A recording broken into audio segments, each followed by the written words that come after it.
I'm here with awesome agent and really good friend of mine, Sid. I've known you for many years, but I think I've been around for your entire real estate journey, right? I think so. I think we did our first deal together, if you want to say, or you did a loan for me on one of my first transactions in 2013, 14. It's almost been a decade. Yeah, a decade of success. Wow. So I know your real estate origin, you started in the Bay Area, migrated to the Sac area.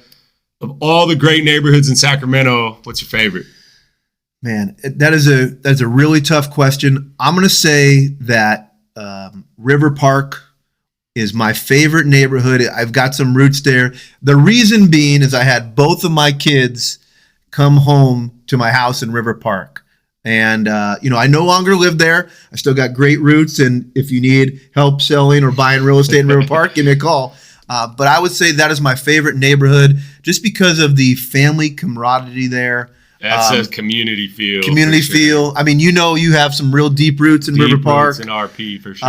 And it's just a great area for people which I still think is affordable compared to East Sacramento. And you can get a lot of bang for your buck there and just a great neighborhood. So decade of working together, you've experienced probably some not so good, some good, and some great mortgage lenders. Tell me, what are some of the characteristics that you see between good and great? Well, I think the great lenders, okay, we'll talk about them first because those are the people that should get all the recognition. The great lenders, if you have a really good listing where there's demand, as an agent listing that property, you should do your due diligence before you accept any offer, okay? The great lenders, what they do is they give you a call, okay, when their client submits an offer and says, Sidney, here's what they have. This is their qualifications. I can get this deal done. They're very well qualified. It's not going to be an issue. We'll also just discuss a little bit about appraisal, things like that. So I think the great lenders. I'm hearing communication. Communication. You want that upfront communication from your solid lenders. Yeah. And then continue that throughout the transaction, right? That's most important. I think some people, think, oh, well, if I call him too many times, he's going to. But I would rather you call me too many times and say, hey, things are looking great. We're getting towards underwriting. We're going to get loan approval. Err on over communication, right? I agree. I think that's what great lenders do. And then to the opposite fact, maybe good or not so good lenders, they don't communicate. You never hear from them. You have to call them to get information, and you just never know where in the transaction you're at.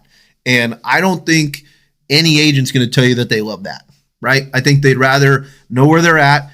And again, being in the business for as long as we have, having those relationships as we do, and have great communication, knowing that if I'm working with the buyer and I submit an offer with you on a pre-approval, or vice versa, if I have a listing and you're working with the buyer, I can speak to my client and say, I know that this transaction is going to get done with that loan because Nick's representing the buyer. More trust, more confidence. Exactly. Absolutely. Yeah. So a decade in, lots of fun along the way. Any transactions or stories along the way that really stand out?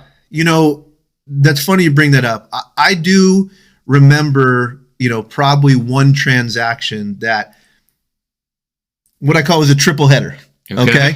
So basically what happened was that I had a seller, okay, who needed to sell their property contingent on buying another property. Yep. Okay. And their buyer was contingent on selling their home. Okay. Ooh, and three-way. It was a three-way. It was a triple header, three-way, every way you want to put it. And this was during the time where transactions weren't happening in, a weekend. Sure. Right. Sure.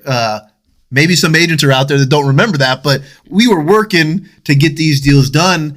And this was probably about 5 years ago. And the amount of communication and kind of just coordination that happened during that transaction, I will still never forget the day that the final transaction closed and those people got the keys. And it was just like a huge relief that we all got it done. Yeah. And the good news is I worked with a lot of people in that transaction, including you, okay, that communicated, and did a great job of getting it done. And that is where your lender and your agent provide value, right? We're not a computer system. We're not AI. We are people who actually get the deal done. People who care. People who care. Who are vested in the success, Yeah. all working towards the same common goal. 100%. Caring about your client's interests. So Yeah. that's awesome. That says a lot about you, that you remember a good one. Yes. A good one that stands out, Yeah. not a bad one, not a horror story. Yeah. You know, I don't have too many bad ones. I mean, There you you try go. to set yourself up. Everybody has some bad ones on the books, but you try to move on from those and just keep helping people out and remembering the success stories, because, you know, the clients are important. And that brings us to next year, 2024. We're seeing rates come down. Yep. We're seeing inventory still tight. We're seeing migration to the Sacramento area. What's your forecast for the year? Again, I think it's going to be hot. I really think that, you know, there was a lot of questions about 2023. I think it still provided a lot of, you know, good sales. I think inventory has been a huge topic, and I think that will probably be another topic in 2024. But my projection is that people are going to be happy with making purchases. Yeah. Okay. Because I think that you just kind of have to be comfortable with the rate that you're at. I think it's still a very desirable rate in historic numbers. And I think we have some great houses, hopefully, that are going to hit the market in Sacramento. I think that we should be proud to be living in Sacramento. Back in 2013, when I started doing this, Sacramento was not a desirable place, and people thought it wasn't, you know, such a destination. Now we are. I think that we live in a great town, and we have some great neighborhoods, and it's going to be a great Sacramento 2024. in 2024. I mean, we're going to light the beam.